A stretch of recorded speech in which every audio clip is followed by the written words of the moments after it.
दुनिया पर फिर सबसे बड़े खतरे की घंटी बज उठी है। रूस और बेलारूस ने सितंबर 2025 में बड़े स्तर का सैन्य अभ्यास जापद 2025 शुरू कर दिया है। और ये सिर्फ सामान्य युद्ध अभ्यास नहीं दिखता। जो जगह सबसे ज्यादा सेंसिटिव है वो है बाल्टिक देशों को जोड़ने वाला छोटा सा सुवाल्की गैप।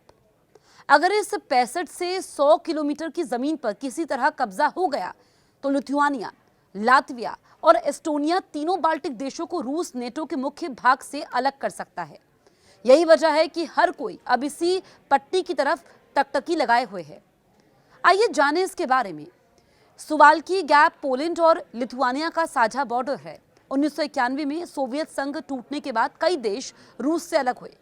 बेलारूस और यूक्रेन उनमें से थे। बेलारूस जियोपॉलिटिकल तौर पर रूस के साथ काफी नजदीक है। इसके पश्चिम में पोलैंड जो कि नेटो का मेंबर है, दक्षिण में यूक्रेन और उत्तर पश्चिम में बाल्टिक देश आते हैं। बेलारूस और रूस की दोस्ती में सैन्य सहयोगी ने इस इलाके को संवेदनशील बना दिया है। सियासी धरातल यही है जिसकी वजह से जापद 2025 को गंभीरता से लिया जा रहा है।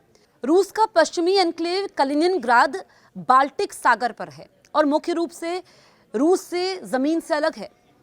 कलिनिनग्राद में पहले से ही भारी हवाई रक्षा और आर्मेड सिस्टम जैसे S-400 और इस्कंदर मिसाइल यूनिट्स तैनात हैं, जो पूरी बाल्टिक पट्टी और कई यूरोपीय लक्ष्यों को निशाना बना सकती है।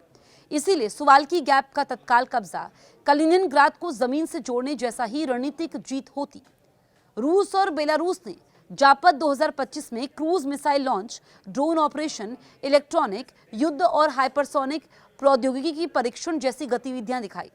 कुछ रिपोर्ट्स में अभ्यास के समय न्यूक्लियर क्षमता वाले हथियारों की रिहर्सल का भी जिक्र किया है, जो नाटक दोनों का संकेत है, निर्भयता का संकेत है। रूस की आधिकारिक गिनती और विश्लेषकों की गिनती में फर्क है। मॉस्को बड़े फोर्स का जिक्र करता है, जबकि विशेषज्ञ अनुमानित सैन्य ताकत अलग बता रहे हैं। इस अभ्यास को कई देश और वहां भेजे गए विदेशी निरीक्षक भी देख रहे हैं। बेलारूस में ड्रोन, इलेक्ट्रॉनिक युद्ध और आर्टिफिशियल इंटेलिजेंस का इस्तेमाल हो रहा है। रूस बेलारूस को ओरेशनिक हाइपरसोनिक मिसाइल दे रहा है, जो न्यूक्लियर हथियार ले जा सकती है। सबसे डरावनी बात यह है कि वो अभ्यास में न्यूक्लियर हथियारों के इस्तेमाल की प्रैक्टिस भी कर रहा है। ये पहली बार नहीं है। 2017 में जापद अभ्यास में रूस और बेलारूस ने सुवाल्की गैप पर हमले का अभ्यास किया था। उन्होंने अभ्यास में ये बताया कि उन्होंने काल्पनिक देशों पर हमले की प्रैक्टिस की, देश बनाए थे। उन्होंने वेम्बारिया, लुबेनिया और वेंशोनोरिया अभ्यास के लिए, लेकिन सब मानते हैं कि ये असल में लिथुआनिया, लातविया, एस्टोनिया जैसे थे। फिर 2021 में जापद 2021 हुआ। उसमें रूस ने बेलारूस में भारी सेना तैनात की। सिर्फ 5 महीने बाद फरवरी 2022 में रूस ने बेलारूस से होकर यूक्रेन पर हमला कर दिया। नेटो को अब डर है कि जापद 2025 भी ऐसी ही किसी बड़ी योजना का हिस्सा हो सकता है। हाल के दिनों में रूसी ड्रोन पोलैंड के हवाई क्षेत्र में घुसे और पोलैंड ने इसे गंभीर रूप से लिया। नेटो के आर्टिकल 4 के तहत आपात बैठक बुलाई गई। आर्टिकल 4 तब लागू होता है जब किसी मेंबर की सुरक्षा पर प्रश्न उठे। यह आर्टिकल 5 यानी एक पर हमला मतलब सब पर हमला जैसा नहीं है, पर चेतावनी साफ करती है कि गठबंधन सचेत है। पोलैंड ने अपनी सीमाओं की सुरक्षा कड़ी कर दी है। नेटो ने पूर्वी फ्लैंक पर बड़े अभ्यास शुरू कर दिए। पोलैंड का आयरन डिफेंडर आपको बताएं कि लगभग 30 से 34 हजार सैनिकों के साथ और जर्मनी नेतृत्व वाली क्वाड्रिगा 2025 जैसी अभ्यास श्रृंखलाएं चल रही हैं, ताकि त्वरित तैनाती और लॉजिस्टिक्स पर जोर दिया जा सके। नेटो के नए महासचिव मार्क रुट्टे कहते हैं कि रूस की हरकतें लापरवाही भरी और खतरनाक है। यूक्रेन के राष्ट्रपति जेलेंस्की ने चेतावनी दी कि रूस बेलारूस में कुछ बड़ा प्लान कर रहा है। लिथुआनिया के राष्ट्रपति गीतानास नौसेदा कहते हैं कि अभ्यास छोटा दिखता है, लेकिन छुपा हुआ खतरा बड़ा हो सकता है। तो ये साफ है कि पुतिन यूक्रेन युद्ध से मजबूत होकर निकले हैं। वो नेटो को कमजोर दिखाना चाहते हैं। ड्रोन भेजकर वो नेटो को छेड़ रहे हैं, टेस्ट कर रहे हैं कि देखिए ट्रंप क्या करते हैं। दूसरी ओर ट्रंप ने हाल में अलास्का में पुतिन से मुलाकात की। ट्रंप चाहते हैं कि यूक्रेन युद्ध खत्म हो, लेकिन पुतिन सुन नहीं रहे। ट्रंप ने रूस पर नए प्रतिबंधों की बात की, लेकिन अभी तक पुतिन पर कोई बड़ा दबाव नहीं पड़ा। ट्रंप अक्सर कहते हैं कि नेटो में यूरोप को ज्यादा खर्च करना चाहिए, अमेरिका को कम।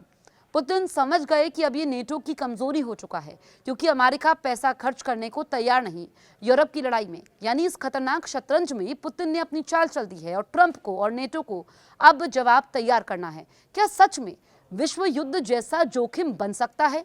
जब सोवियत संघ टूटा 1991 में तो रूस कमजोर पड़ गया था। उससे अलग होकर जो देश बने, अमेरिका उनको एक एक करके नेटो में लाता गया, यानी अपनी छतरी के नीचे लाता गया और रूस को मुंह चढ़ाता गया। और रूस के बगल में जाकर अमेरिकी सेना बैठ गई, क्योंकि ये देश नेटो में आ गए। यूक्रेन भी जाने ही वाला था कि पुतिन ने बोला बस अब और नहीं जाएंगे अमेरिका के साथ। इधर ट्रंप दावे कर रहे थे कि एक दिन में जंग रुकवा देंगे, उधर पुतिन ने अगला अभ्यास शुरू कर दिया। 1991 से जो खेल अमेरिका खेल रहा था और रूस को घेरे जा रहा था, उसका अब जवाब दे रहे हैं पुतिन। अगर सुवाल्की गैप पर पुतिन ने कोई कदम उठा लिया तो नेटो का आर्टिकल 5 लागू हो सकता है, जिसका मतलब यह है कि एक देश पर हमला मतलब सब पर हमला माना जाएगा। इसका मतलब यह है कि अमेरिका और यूरोप को युद्ध में शामिल होना पड़ सकता है। इसीलिए दुनिया की सांसें थमी हुई है। यानी सुवाल्की गैप वो छोटी सी जमीन है जो दुनिया को युद्ध की कगार पर ले जा सकती है। तो ये मत समझिए इससे हमें क्या लेना देना। यूक्रेन युद्ध भी ऐसे ही शुरू हुआ था। रूस के टैंक बेलारूस में खड़े हैं, पोलैंड की सीमा पर 40,000 सैनिक तैनात हैं, बाल्टिक देशों में डर का माहौल है। क्या ये सिर्फ अभ्यास है या इतिहास फिर दोहराएगा? नेटो एकजुट होने की कोशिश कर रहा है, लेकिन पुतिन वर्सेस ट्रंप का ये खेल हर पल खतरनाक हो रहा है। सुवाल्की गैप पर दुनिया की नजरें है। अगर यहाँ चिंगारी भड़की तो यूरोप और अमेरिका की आग में पूरी दुनिया जल सकती है।